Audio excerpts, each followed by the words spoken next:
The capital city of Wales is a city of progress. The National Stadium and the onset of the Welsh Assembly are accelerating Cardiff towards the new millennium. Until now, its football club has been struggling to keep pace. But that all changed 4 years ago, when new owners arrived and took over a club they perceived as being in a bit of a mess. I think that's been kind. You know, I walked through the door and it was tragic. It really was tragic. And very quickly I brought Joan Hill in, and I think her first words were, "Mr. Chairman, this club's not been loved for many, many years." It just needed a really big cuddle and the right people to sort things out, and in the 4 years that's what we're achieving. So what sort of cuddle did you have to give it? Well, if I was really honest with you, I came in and I saw such a mess here.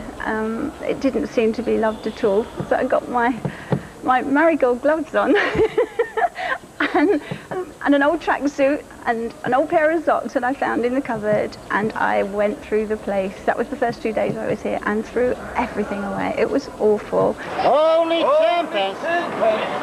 In the first 2 years it was quite horrendous. I would go out and give talks with the Chamber of Commerce and what have you, and go and put myself in front of a potential sponsor, and they would just look and laugh at me because they've seen the decline for some time. Success and tradition hides behind a glass facade. It's 72 years since Cardiff's historic FA Cup win, and a new generation have long demanded at least a move back in that direction. And this year, they have it, largely because of a decision made 15 months ago. Director of Football Kenny Hibbett was joined by a new manager. And at 55, Frank Burrows and his flat cap left the staff at West Ham for a second spell at Ninian Park. Harry Redknapp and Frank Lampard are super bosses to work with. But I wanted to challenge one more time before I get too old, to see if I could manage a football club and turn it round.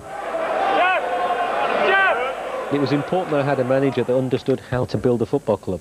You know, there are managers that perhaps just want to get the instant success, and maybe it's another stepping stone to move on to another club. And I think it was a compliment for Frank that when I interviewed him, once I got him to agree to the contract, I had to ask him why, because I couldn't understand why he wanted to sacrifice a very good job at West Ham, you know, be going to the likes of St James's Park and Old Trafford, to go with respect to the likes of Scarborough and Darlington. But he saw it as unfinished business. Well, I want people to do the job right. I mean, Alex Ferguson and Arsene Wenger are the best two managers in the country at the moment, but my standards match theirs and my demands match theirs. They've got a lot more money than me and they've got a lot better teams, etc., etc. But that doesn't mean to say that my standard's not the same as Alex or Arsene Wenger's. He does have his moments, and there have been a few harsh words said after certain games. And I do recall one day when there was a plate of sandwiches went flying across the dressing room, which, looking back at it, was quite funny. But at the time, it wasn't funny at all. He's a very professional, very focused gentleman, and I like working with people like that. You know, without doubt, he's the most professional manager I've ever worked with, and I've worked with some very good managers. And this was the day when it all came together. A draw with Scunthorpe would confirm automatic promotion, and with only 3 defeats at Ninian Park all season, the omens were good. Cardiff's support has been a feature of their success. Theirs is the highest average attendance in Division 3, and Saturday's figure of just under 12,500 was bigger than all but one match in Division 2 and higher than 4 games in Division 1. The match itself was a disappointment. There were few chances. Those there were fell to Scunthorpe, a side looking to further their own promotion cause. Gareth Sheldon was denied by youngster Seamus Kelly as the injured John Hallworth watched from the bench. John Eyre threatened for Scunthorpe again, but the home form held on to its reputation with the help from a man on the touchline who 11 years ago had led them to promotion from the old 4th Division. The best chance of a nervous finale again fell to Scunthorpe, but Kelly's reflexes reflected the standards set by his mentor. For Brian Laws and his Scunthorpe assistant Mark Lillis, there was quiet satisfaction, even when Richard Logan was sent off 10 minutes from time.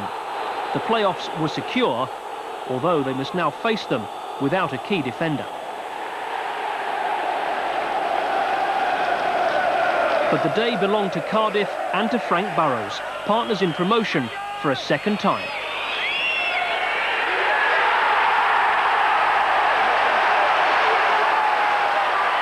We've taken a wee step forward, and now we see we've got to try and stay in Division 2 and try and build a squad that can get to Division 1.